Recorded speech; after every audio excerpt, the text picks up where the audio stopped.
The ancient doors of St. George's Chapel opened once again, releasing the royal party back into the bright afternoon sunshine.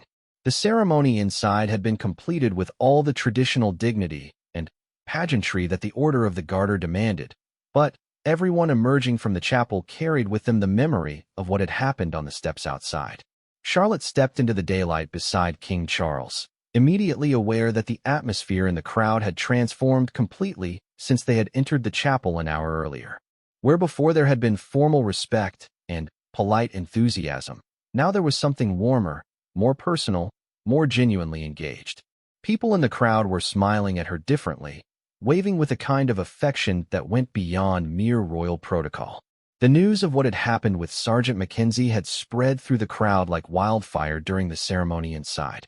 Those who had witnessed it firsthand had shared the story with those behind them, and the tale had grown in warmth and meaning with each retelling. By the time the royal party emerged from the chapel, thousands of people had heard about the young princess who had thanked her protector by name, and the king who had honored that protector with a royal handshake. As they began the return procession, Charlotte could hear individual voices calling out from the crowd, and many of them were specifically directed at her. "Well done, Princess Charlotte," called one elderly woman from behind the barriers. "You handled that beautifully," shouted a man holding a young child who was waving enthusiastically. But it wasn't just the crowd that had been affected by the morning's events. Charlotte could see the change in the guards and staff around her as well. Their postures remained perfectly professional, but there was something different in their eyes, a kind of warmth and respect that hadn't been there before. They had witnessed their young princess handle an unexpected challenge with grace and authenticity, and they had seen her acknowledge one of their own with genuine gratitude. Sergeant Mackenzie had resumed his position among the guards, but Charlotte noticed that his fellow officers were treating him differently now too. There were subtle nods of respect, quiet words of congratulation during brief moments when they could speak without breaking protocol. He had not only protected the princess physically, but he had done so in a way that enhanced rather than diminished the dignity of the occasion. As the procession made its way back toward the waiting carriages, Charlotte found herself walking with new confidence. The nervousness that had plagued her earlier in the day had been completely replaced by something she was only beginning to understand. She had faced her first real test as a working member of the royal family, and she had discovered that authenticity and kindness were not weaknesses to be hidden, but strengths to be celebrated.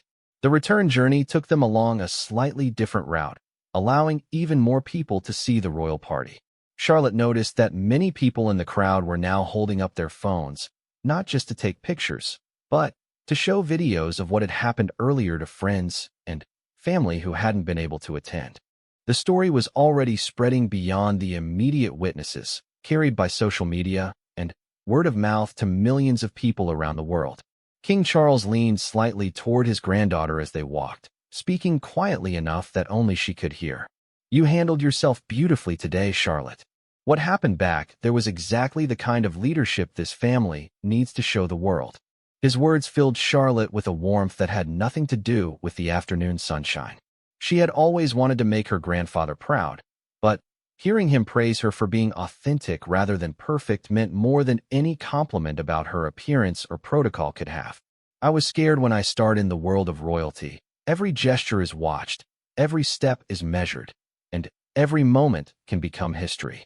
But what happens when an 8-year-old princess stumbles during one of the most important ceremonies of her young life?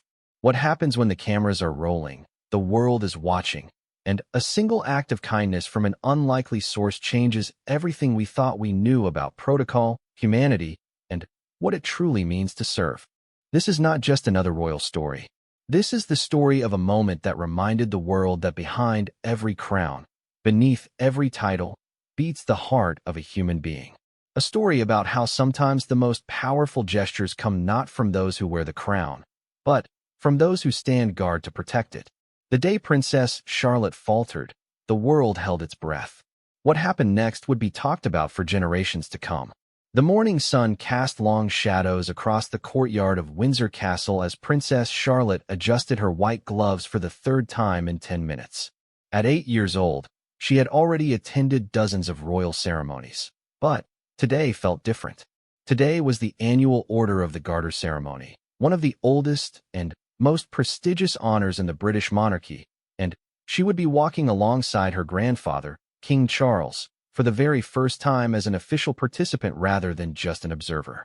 Charlotte's navy blue dress had been carefully selected weeks in advance, fitted perfectly to accommodate the small ceremonial sash she would wear. Her shoes, polished to a mirror shine, felt slightly too tight, but she had been taught never to complain about such things during important events. The young princess stood in the ornate dressing room, surrounded by ladies-in-waiting and royal staff, each person focused on ensuring every detail was perfect.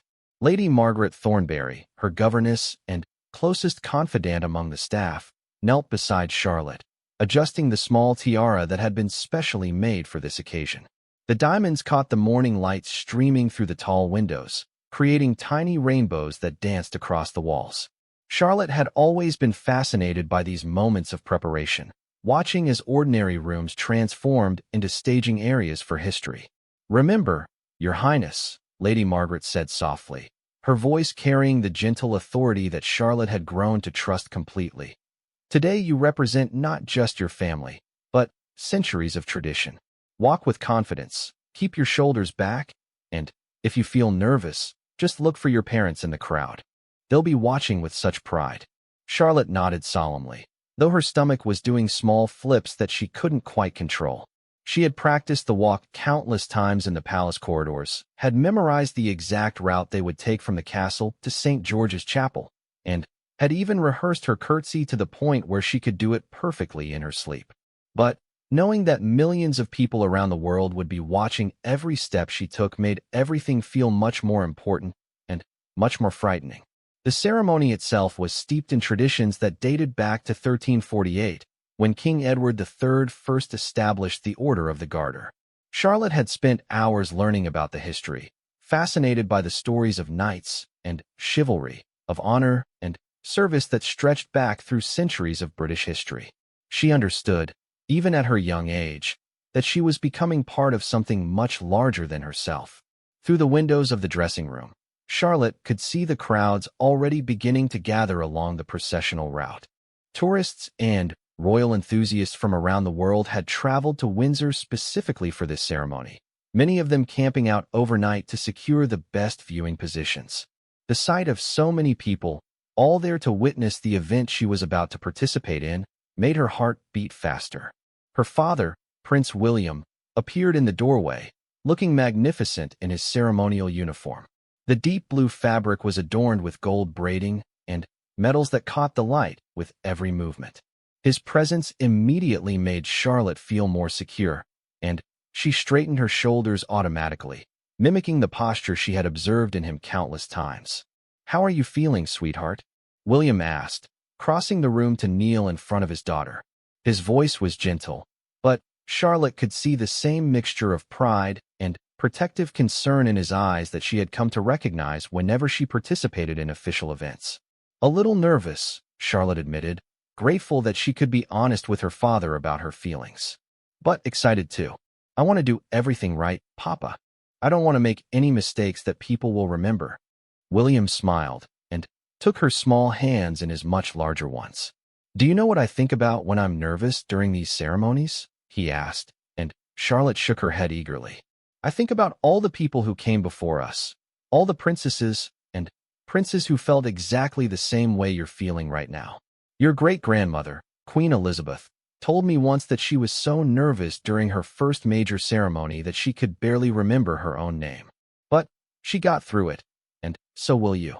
The mention of Queen Elizabeth, who had passed away just 2 years earlier, made Charlotte feel a deep connection to the long line of royal women who had walked this same path. She had loved her great-grandmother dearly, and often thought about the stories she had shared about her own childhood in the royal family. Elizabeth had always emphasized that the most important thing was not perfection, but genuine care for the people and the traditions they represented. Catherine, the Princess of Wales, joined them in the room, looking elegant in a cream-colored dress that perfectly complemented her daughter's outfit. Her presence added another layer of calm to the atmosphere, and Charlotte felt the tight knot of anxiety in her stomach begin to loosen slightly. "The photographers are getting into position," Catherine said, her voice carrying just a hint of the protective mother beneath the composed royal facade. "Charlotte, remember that if you need anything during the ceremony, just catch my eye or Papa's eye. We'll be right there with you every step of the way." Outside, the sounds of preparation were growing louder. Military bands were warming up, their instruments creating a harmonious blend that drifted through the castle walls. The household cavalry was taking their positions, their horses perfectly groomed and their ceremonial armor polished to perfection. Every detail had been planned and rehearsed multiple times, ensuring that the ceremony would unfold with the precision that the British monarchy was famous for worldwide. Charlotte moved to the window and looked out at the scene below. The guards were taking their positions along the processional route, standing at perfect attention in their scarlet tunics and tall bearskin hats. These were the same guards who protected the royal family every day, men and women who had dedicated their lives to service and duty. She had grown up seeing them at every royal residence, had learned to appreciate their quiet presence and unwavering dedication. Among the guards, one figure caught her attention. Sergeant James Mackenzie stood near the chapel steps, his posture perfect, his expression focused but kind. Charlotte had noticed him before at other events, not just because of his impressive height and commanding presence, but because of the way he always seemed to be watching out for everyone around him, especially the younger members of the royal family. At 35, Sergeant Mackenzie was a veteran of both military service overseas and royal protection duty. He had joined the Queen's Guard after completing multiple tours in Afghanistan, bringing with him a unique combination of combat experience and deep respect for tradition. His colleagues respected him not just for his service record, but for his ability to remain calm under pressure and his instinctive understanding of how to protect while remaining nearly invisible. The sergeant had grown up in Scotland, in a working-class family that had always held deep respect for the monarchy. His father had been a police officer, his mother a nurse, and they had raised him with strong values about service to others. When he had the opportunity to serve in the Queen's Guard, he saw it as the perfect combination of his military skills and his desire to be part of something meaningful and historic. What most people didn't know about Sergeant Mackenzie was that he had a younger sister with special needs, and his experience caring for her had given him a particular sensitivity to children and their needs. He understood how overwhelming large crowds and formal ceremonies could be, especially for young people who were still learning to navigate the complex world of public duty. As Charlotte watched from the window, she saw Sergeant Mackenzie checking his equipment one final time, adjusting his uniform, and taking his position with the same careful attention to detail that she was learning to apply to her own preparations. Something about his calm confidence made her feel more secure about the day ahead. Lady Margaret approached with the final accessories, a small purse that Charlotte would carry and a simple pearl bracelet that had belonged to Queen Elizabeth. The weight of wearing something that had been her great-grandmother's felt significant, like carrying a piece of history and family connection with her as she stepped into this new role. "It's time, Your Highness," Lady Margaret announced softly. The words carried a weight that seemed to settle over everyone in the room. This was the moment they had all been preparing for, the transition from preparation to performance, from private princess to public figure. Charlotte took a deep breath and looked at herself one final time in the full-length mirror. She saw a young girl dressed in the finest clothes, wearing jewelry that sparkled in the light. But she also saw something else. She saw a member of a family that had been serving the British people for over 1,000 years, a young woman who was learning to carry on traditions that connected her to both the past and the future. Her parents flanked her as they made their way through the corridors of Windsor Castle toward the starting point of the procession. The ancient walls seemed to whisper with the voices of all the royal children who had walked these same paths before her, each one carrying their own hopes and fears, their own dreams of serving well and making their families proud. The sound of their footsteps echoed through the stone corridors, mixing with the distant sounds of the gathering crowd and the military preparations outside. Each step brought them closer to the moment when Charlotte would step into the public eye as a full participant in one of the monarchy's most important traditions. As they approached the great doors that would lead them outside, Charlotte could feel her heart beating faster again. But This time, instead of just nervousness, she felt something else too. She felt ready. Ready to take her place in the long line of royal children who had grown up to serve their country and their people. Ready to walk with confidence beside her grandfather the king. Ready to be part of something bigger than herself. The doors opened, and the sound of the crowd washed over them like a wave. Thousands of voices, camera shutters clicking, military bands playing, all of it combining into the unmistakable sound of a royal ceremony in full swing. Charlotte straightened her shoulders, lifted her chin, and prepared to step into history. The moment Princess Charlotte stepped outside Windsor Castle, she was struck by the magnitude of the scene before her. The courtyard, which she had seen countless times during private family moments, had been transformed into something that looked like a scene from a historical film. Hundreds of guards in their pristine scarlet uniforms stood at perfect attention, forming neat lines that created a pathway through the crowds of spectators. The sound was overwhelming at first. Thousands of people had gathered along the route, many of them calling out greetings and well wishes. Camera shutters clicked constantly, creating a sound like rain on leaves. The military band played with precision that made every note ring clear across the grounds.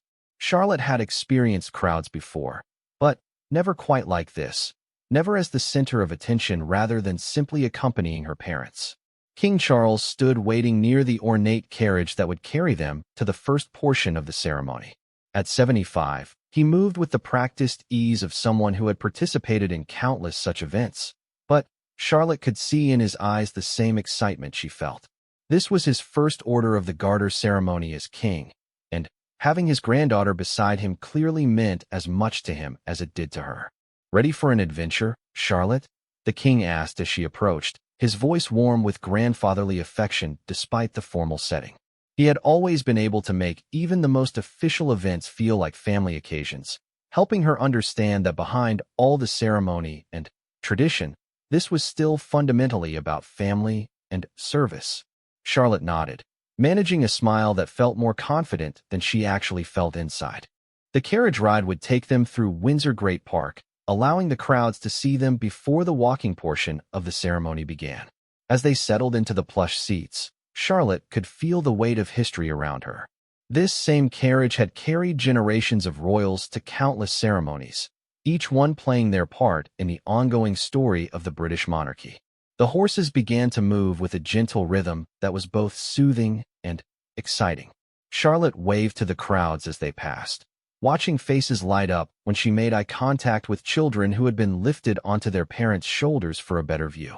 She was beginning to understand one of the most important lessons of royal life, that her presence could bring joy to people simply by acknowledging them, by sharing a moment of connection across the formal barriers of protocol and security.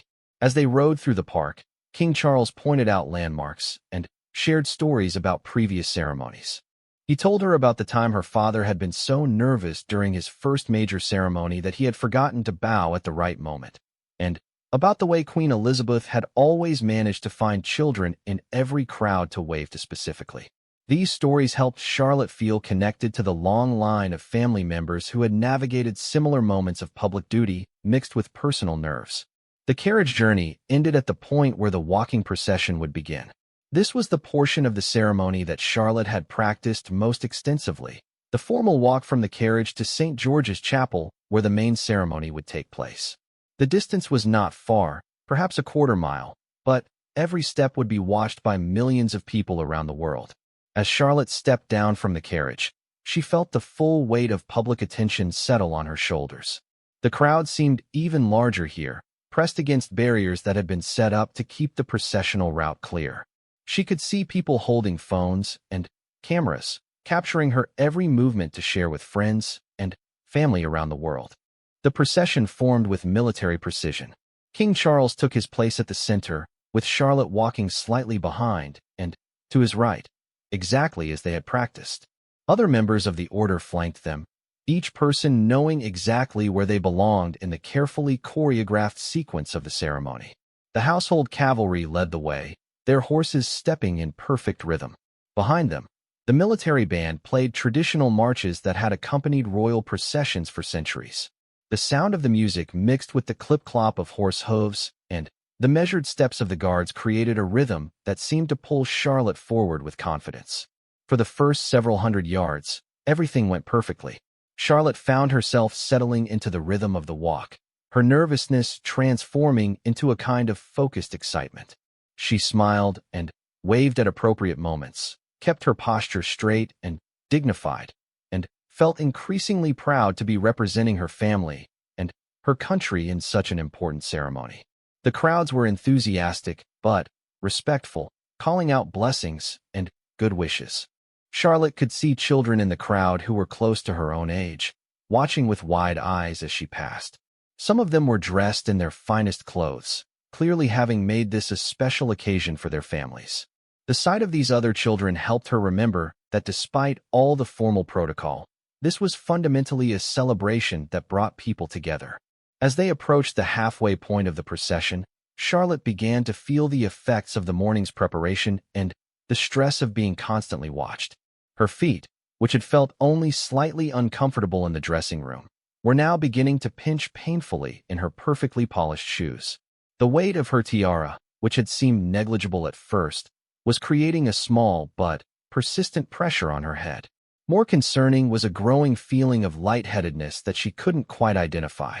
The combination of nerves, the warm sunshine, and the intensity of concentration required to maintain perfect posture and deportment was beginning to take its toll. Charlotte tried to push through these physical discomforts, reminding herself of all the preparation that had led to this moment and all the people who were counting on her to represent the family well. She glanced toward where she knew her parents were positioned among the other royals in the procession, drawing strength from their presence even though protocol prevented them from being right beside her. Their confidence in her abilities had always been one of her greatest sources of courage, and knowing they were nearby helped her continue moving forward with determination.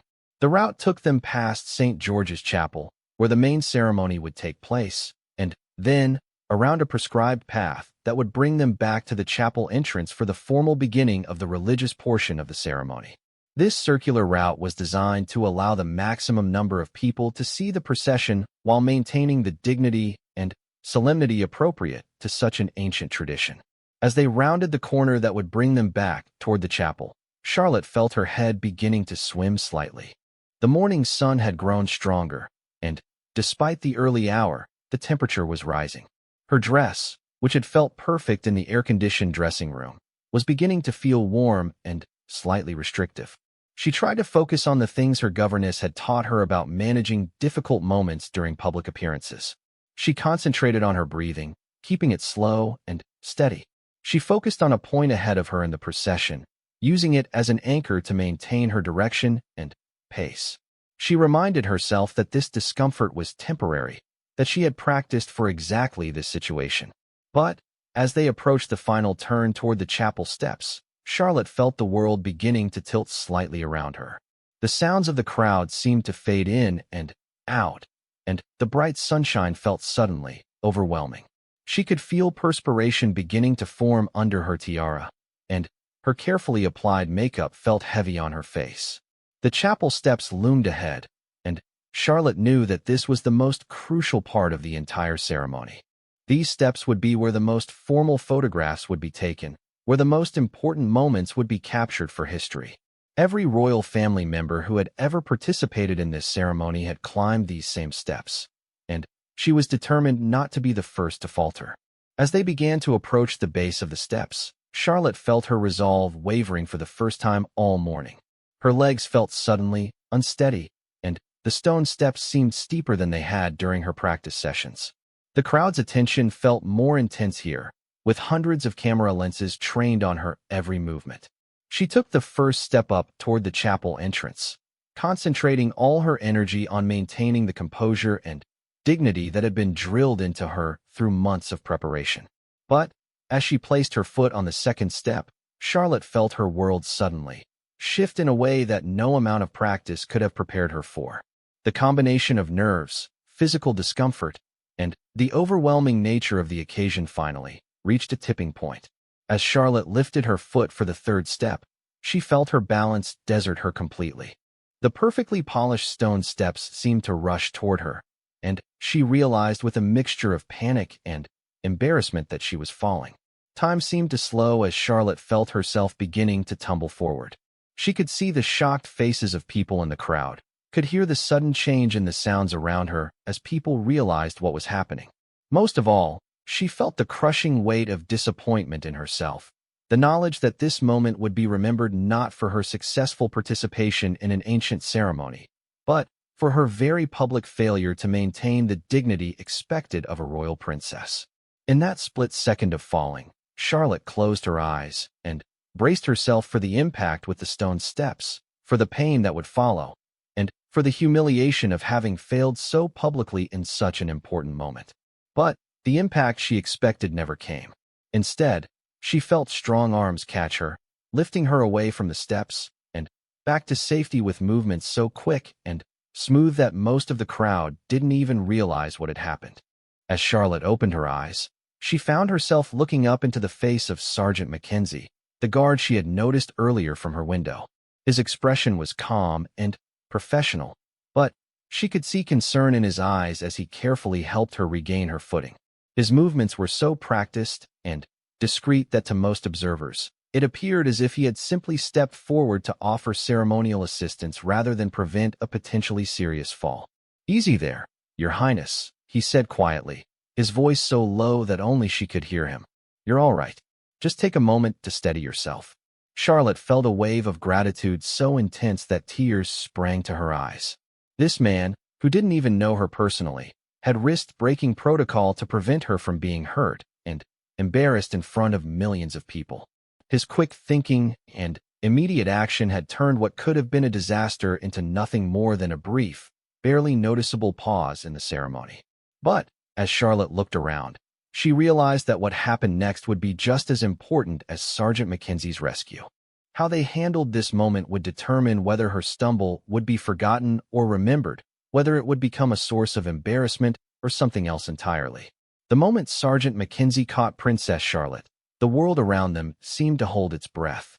For a few seconds that felt like hours, everything hung in perfect suspension. The crowd, which had been chattering and calling out greetings just moments before, fell into an unusual quiet as people tried to understand what they had just witnessed. Charlotte felt her feet touch solid ground again, but her legs were still shaky from the combination of near fall and relief. She looked up at Sergeant Mackenzie, whose calm expression hadn't changed even slightly despite having just prevented what could have been a significant incident. His hands remained steady on her arms until he was certain she had regained her balance completely. "Thank you," Charlotte whispered, her voice barely audible even to him. The words seemed inadequate for what he had just done, but they were all she could manage in that moment of overwhelming gratitude and residual fear. Sergeant Mackenzie's response was equally quiet, spoken in the kind of voice that royal protection officers learned to use when they needed to communicate without drawing attention from crowds or cameras. "Just doing my job, Your Highness. Are you feeling steady enough to continue?" Charlotte nodded, though she wasn't entirely sure it was true. Her heart was still racing, and she could feel the weight of thousands of eyes watching her every move. But she also felt something else now, something that hadn't been there before her stumble.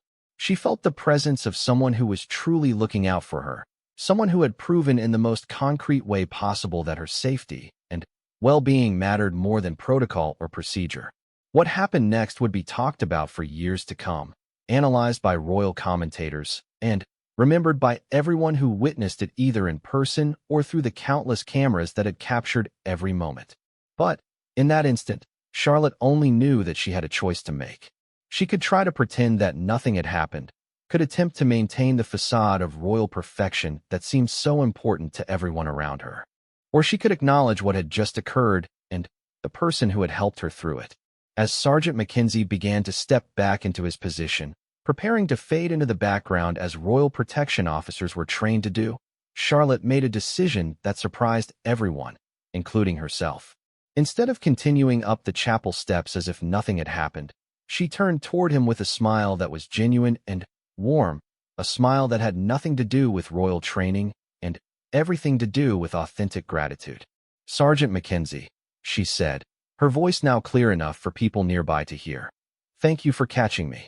The use of his name startled him visibly. Most members of the royal family learned the names of their regular protection officers, but for a princess to address a guard by name during a formal ceremony, in front of crowds and cameras, was unprecedented. Royal protocol typically maintained a careful distance between the family and their security personnel, especially during public events.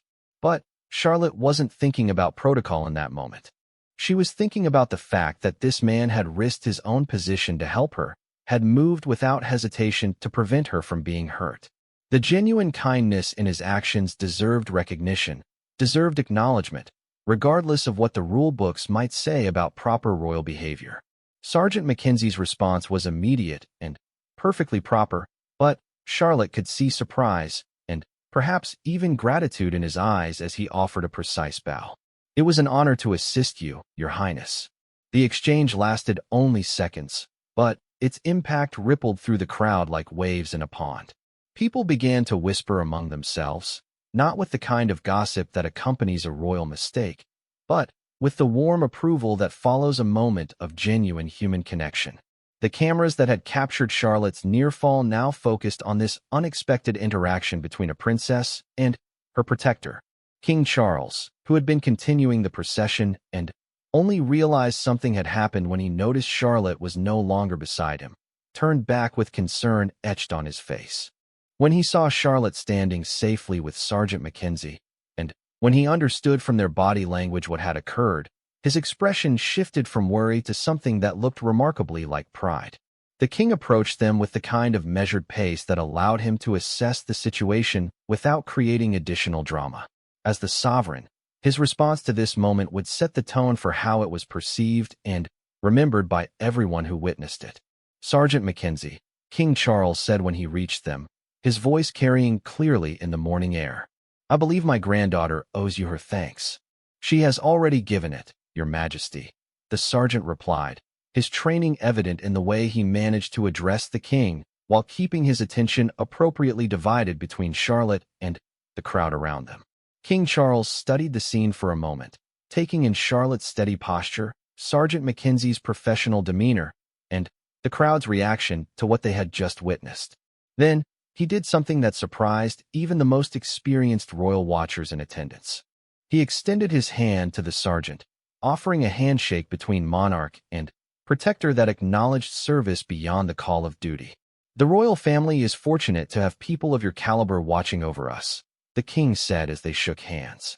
The gesture lasted only moments, but it was captured by dozens of cameras and would later be described by commentators as a perfect example of leadership that values service and humanity over rigid adherence to tradition.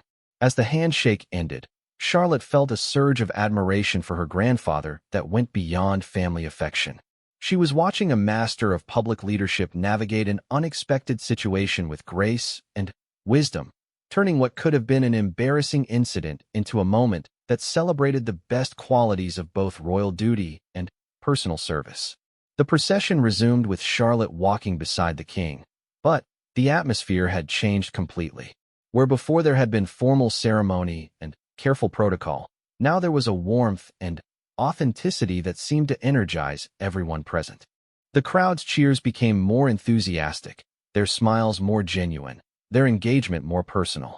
Charlotte found that her earlier nervousness had largely disappeared, replaced by a confidence that came not from perfect preparation but from having successfully navigated a real challenge with grace and authenticity. She had learned something invaluable about royal duty that no amount of training could have taught her, that the moments when things don't go according to plan are often the moments when the most important connections are made. As they climbed the chapel steps, Charlotte couldn't help but glance back at Sergeant Mackenzie, who had resumed his position with the other guards. He caught her eye for just a moment and offered the slightest of smiles, a private acknowledgement between them of what they had shared. The incident had lasted less than 2 minutes from beginning to end, but Charlotte understood instinctively that it would be remembered long after the formal ceremony was forgotten.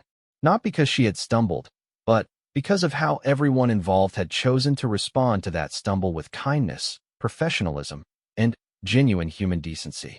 Inside the chapel, as the ancient ceremony proceeded with its traditional readings and music, Charlotte found her attention drifting occasionally to thoughts of what had just occurred outside. She was beginning to understand that royal duty wasn't just about performing ceremonies perfectly or maintaining an image of flawless dignity. It was about connecting with people, about recognizing and honoring the service of others, about finding ways to bring out the best in humanity, even in formal settings. The Order of the Garter ceremony continued with all its historical pageantry, but everyone present knew that the most meaningful moment had already taken place on the steps outside. It had been a moment that reminded everyone watching that behind all the ceremony and tradition, the royal family consisted of real people who could stumble, who needed help sometimes, and who understood the value of those who provided that help. As Charlotte participated in the formal portions of the ceremony, she carried with her a new understanding of what it meant to be a member of the royal family. It wasn't about being perfect or untouchable. It was about being genuine, about recognizing the contributions of others, and about understanding that true nobility came not from avoiding mistakes, but from how one responded when mistakes inevitably occurred. The ceremony proceeded beautifully, but Charlotte knew that when people talked about this day in years to come, they wouldn't primarily remember the ancient rituals or the perfect execution of traditional protocols. They would remember a moment when a young princess stumbled, a guard stepped forward to help, and a king chose to honor that help in front of the world.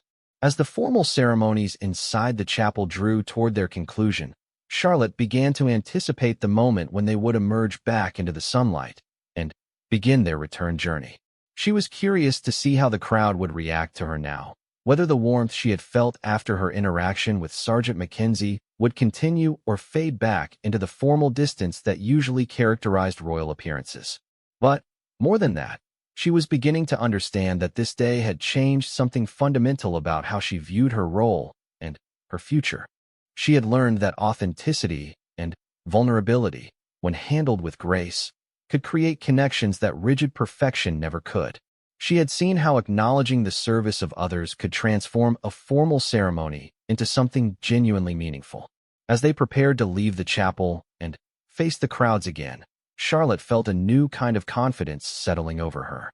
It wasn't the confidence of someone who expected everything to go perfectly, but the confidence of someone who had learned that even when things don't go according to plan, grace and authenticity could turn unexpected moments into opportunities for genuine connection and meaningful leadership.